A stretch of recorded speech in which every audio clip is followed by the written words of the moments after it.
Hello, আসসালামু আলাইকুম। American ক্রিকেটাররা যদি 196 রান চেস করে 17 ওভার 4 বলে, সেখানে বাংলাদেশ কেন 140 রান 50 রান চেস করতে গিয়ে ম্যাচ হারে? যেখানে অন্য অন্য দলের প্রাথমিক লক্ষ্য থাকে 180, 90, 200 বা 220 রান করার, সেখানে বাংলাদেশ কেন 140-45-এর মধ্যে অল আউট হয়ে যায়? বাংলাদেশের ক্রিকেটারদের মধ্যে কি কোনো ধরনের কোনো অ্যাবিলিটি নাই?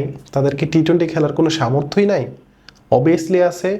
বাংলাদেশের বর্তমান যে স্কোয়াডটা আছে, যেটা ওয়ার্ল্ড কাপ খেলতে ইউএসএতে আছে, তাদের মধ্যেও কিন্তু অনেক ট্যালেন্ট আছে, বাট সেগুলোকে আমরা ইউজ করতে পারি না। মিস ইউজের কারণে কিন্তু বাংলাদেশ দলের আজকে এই হাল। সো এই সব বিষয়ে আমি কথা বলবো, সাথে সাথে আমি রিজান। ভিডিওটা যদি ভালো লাগে অবশ্যই পেজটাকে ফলো দিয়ে রাখবেন, এবং যারা ইউটিউব থেকে ভিডিওটা দেখতেছেন অবশ্যই চ্যানেলটাকে সাবস্ক্রাইব করে রাখবেন। আমি যদি প্রথমে বলি যে বর্তমান ন্যাশনাল টিমের যে স্কোয়াডটা ইউএসএতে আছে টি-20 ওয়ার্ল্ড কাপ খেলার জন্য, এই স্কোয়াডের কিন্তু সামর্থ্য আছে ভালো খেলার এবং টি-20তে ভালো খেলার স্পেশালি, বাট তাদেরকে আমরা কিন্তু ঠিকভাবে ইউজ করতে পারতেছি না। শুধুমাত্র মাহমুদুল্লাহ ছাড়া এই দলে কিন্তু কেউ ভালো পারফর্ম করতে পারতেছে না।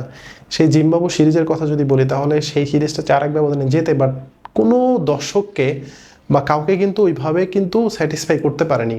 বা ইউএসএর সাথে গিয়ে যখন সিরিজটা হেরে গেল, তখন কিন্তু সারা ক্রিকেট বিশ্বে বাংলাদেশকে নিয়ে এত বেশি সমালোচনা এবং এত বেশি কথা শুনতে হচ্ছে। ইয়ান বিশপের মতো কিংবদন্তি ধারাভাষ্যকার এবং প্লেয়ার, সে বলতেছে এখন যে নেদারল্যান্ডও বাংলাদেশের সাথে জিততে পারে। বাট এই বাংলাদেশকে নিয়ে কিন্তু তিনি যে মন্তব্যগুলো আগে করতো, 2020 সালের আগে করতো, তারা তখন ভাবতো যে বাংলাদেশ হচ্ছে টপ 4 থেকে 5টা দলের মধ্যে একটা। বাট বাংলাদেশ কিন্তু সেইভাবে, বাংলাদেশকে যেভাবে রেট করা হতো সেইভাবে কিন্তু তারা খেলতে পারে না। কেন খেলতে পারে না এটা যদি আমি বলি, বাংলাদেশের প্রত্যেকটা ক্রিকেটার একটা টি-20 টুর্নামেন্ট খেলে, সেটা হচ্ছে বিপিএল। পরের টি-20 টুর্নামেন্ট খেলার জন্য তাদেরকে আরেকটা বিপিএলের জন্য ওয়েট করতে হয়, এবং বিপিএলের স্ট্রাকচারটাও কিন্তু ওইভাবে একদম কমপ্লিট বা ক্লিয়ার না। এই বছর একটা টাইমে হচ্ছে, পরের বছর গিয়ে আরেকটা টাইমে হচ্ছে। একটা বছরে 8টা টিম খেলতেছে, পরের বছর গিয়ে 6টা টিম খেলছে। এক বছরে বিপিএল, অন্য বছরে অন্য অন্য নামে টি-20 টুর্নামেন্টটা হচ্ছে। সো এই যে তাদের একটা প্ল্যানিং বা তাদের যে খেলার যে ইচ্ছা, সেই ইচ্ছাটা থাকলেও কিন্তু তারা খেলতে পারে না, কারণ বিসিবি ওই প্ল্যানটা করে নাই এবং বিসিবি ওই প্ল্যানে কিন্তু আগায় যাচ্ছে না। প্রত্যেকটা বড় বড় কিংবদন্তি থেকে শুরু করে বাংলাদেশের যারা ভালো ভালো ধারাভাষ্যকার বা যারা ক্রিকেটটা নিয়ে কথা বলে বা ক্রিকেট নিয়ে থাকে, বড় বড় সাংবাদিক, সবাই একযোগে স্বীকার করে যে বাংলাদেশে যদি আরেকটা টি-20 টুর্নামেন্ট থাকতো, তাহলে বাংলাদেশের দল অনেক ভালো করার একটা সুযোগ পেত বা বাংলাদেশের প্লেয়াররা অনেক ভালো করতো। বাংলাদেশের সাবেক একজন ম্যানেজার তিনি বলেছেন যে ডিপিএল বাদ দিয়ে যদি আমরা টি-20 টুর্নামেন্ট করতাম, তাহলে এক ঢেলে 2টা পাখি মারতে পারতাম। প্রথমত হচ্ছে 43 ডিগ্রি সেলসিয়াস তাপমাত্রার মধ্যে আমাদেরকে খেলতে হতো না, বা ক্রিকেটাররা খেলতো না, তাতে করে ইনজুরিতে পড়তো না। সেই সাথে আমাদের টি-20 ওয়ার্ল্ড কাপ খেলার আগে আমাদের হাতে মাল্টিপল একটা অপশনস থাকতো, এবং আমরা অনেক প্লেয়ারকে দেখে একটা টি-20 টুর্নামেন্ট খেলার জন্য স্কোয়াড ঘোষণা করতে পারতাম। বাট সেটা কিন্তু বিসিবি করেনি, এবং বিসিবিকে কিন্তু এটা প্রপোজাল অনেকেই দিয়েছিল, বাট তারা সেটা কিন্তু করেনি। যখন আপনি একটা দেশের ক্রিকেটের প্রধান অবস্থানে থেকে এই ধরনের নিউজগুলো জানার পরেও, বোঝার পরেও যদি কাজ করতে না চান, তাহলে ভাই ক্রিকেটারদের সামর্থ্য নিয়ে প্রশ্ন তোলার আগে আপনাদের নিজেদের দিকে একটু আঙুল তুলে দেখানো উচিত।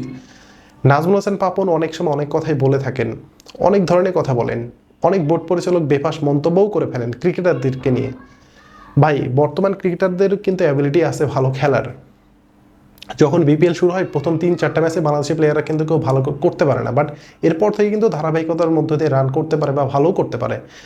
সো একটা প্লেয়ার যদি 3-4টা ম্যাচ খেলার পর তারা যদি টি-20 ফ্লোটা পায়, ভালো করতে পারে, তাহলে একটা টি-20 ওয়ার্ল্ড কাপ খেলতে যাওয়ার আগে আমরা কেন টি-20 একটা লিগ খেললাম না বা একটা টুর্নামেন্ট করলাম না, বা প্রত্যেক বছর বিপিএলের উপর ডিপেন্ড করে কেন আমরা একটা টি-20 দলকে সাজাচ্ছি, যেখানে অন্য অন্য দেশে এখন 1টা থেকে 2টা 3টা পর্যন্ত লিগ হয়। ইন্ডিয়াতে হচ্ছে প্রত্যেকটা স্টেটে একটা করে লিগ হয়, অস্ট্রেলিয়াতে অনেকগুলো লিগ হয়, ইংল্যান্ডে টি-20 ব্লাস্টের পরেও তাদের লিগ হয়।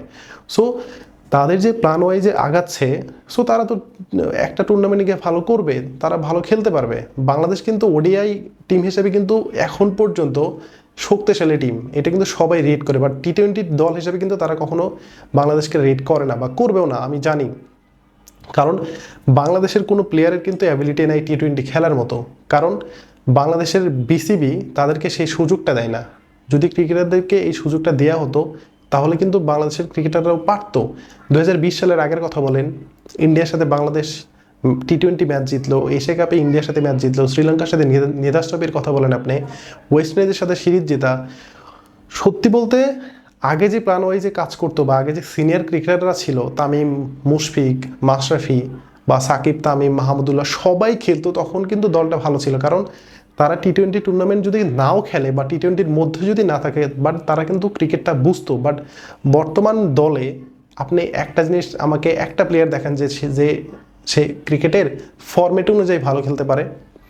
নাজমুল শান্তকে আপনি টেস্টে খেলতে দেন, যদি 3 বা 2 ম্যাচের সিরিজ হয় তাহলে সে প্রথম ম্যাচ একদম ফ্লপ করবে, পরের ম্যাচে গিয়ে সে ভালো খেলতে পারবে। কারণ ওই যে আমরা টেস্টের খেলোয়াড়কে টি-20তেও নিয়ে খেলাচ্ছি, ওডিআইতেও নিয়ে খেলাচ্ছি, বাট টি-20-র যুগটা এখন কিন্তু পাল্টে গেছে। টি-20-র যুগে এখন কিন্তু প্রত্যেকটা প্লেয়ারের জন্য ইন্ডিভিজুয়াল একটা করে ফরম্যাট সিলেক্ট করা থাকে, বাট সেটা কিন্তু বাংলাদেশে কিন্তু নেই।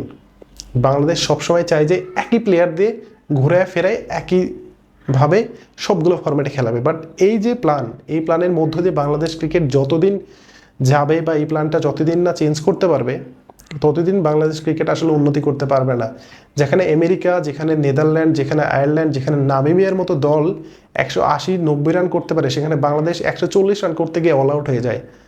কারণ একটাই, বাইরের দেশের প্লেয়াররা ফ্রাঞ্চাইজি লিগ খেলে, বাট বাংলাদেশিরা লিগ খেলতে পারে না। এখন প্রশ্ন উঠতে পারে যে বাংলাদেশি প্লেয়ারদেরকে তো বাইরের লিগ নিবে কি দেখে, তাদের তো খেলার অ্যাবিলিটি নেই। এখন আমার প্রশ্ন হচ্ছে আপনার কাছে যে যদি আপনার দেশে যদি আপনি একটা ঘরোয়া লিগ করতে পারেন, ঘরোয়া টি-20 লিগ করতে পারেন, তাহলে প্লেয়াররা টি-20 খেলার মধ্যে থাকবে, তারা 2-1টা যদি সুযোগ পায় ইন্টারন্যাশনাল ম্যাচ খেলার, সেখানে কিন্তু তারা ভালো করতে পারবে। এবং যেখানে লিটন কুমার দাসের মতো একটা প্লেয়ারকে ইন্ডিয়ার সাথে একটা ইনিংস ভালো খেলার কারণে আইপিএল নেয়, সেখানে যদি আরেকটা প্লেয়ার যদি ভালো খেলে একটা ইনিংসে গিয়ে, তাহলে তাদেরকে কেন অন্য অন্য লিগ চুজ করবে না? সো বাংলাদেশকে প্ল্যান করতে হবে নেক্সট ইয়ার থেকে তাদের আরেকটা টি-20 টুর্নামেন্ট করতে হবে, বিপিএল স্ট্রাকচারটা ঠিক রাখতে হবে এবং প্লেয়ারদেরকে টি-20-র মধ্যে রাখতে হবে, এবং এক প্লেয়ারদের সব লিগ খেলানো যাবে না। যদি এই কাজগুলো করতে পারে তাহলে বাংলাদেশ ক্রিকেটের উন্নতি হবে, আর যদি করতে না পারে তাহলে কিন্তু বাংলাদেশ আরও নিচের দিকে যাবে। সো এই হচ্ছে আমার কথা। আশা করি সবার ভিডিওটা ভালো লাগবে, এবং ভিডিওটা যদি ভালো লাগে অবশ্যই শেয়ার করবেন এবং চ্যানেলটিকে সাবস্ক্রাইব করে রাখবেন। ধন্যবাদ সবাইকে। আসসালামু আলাইকুম।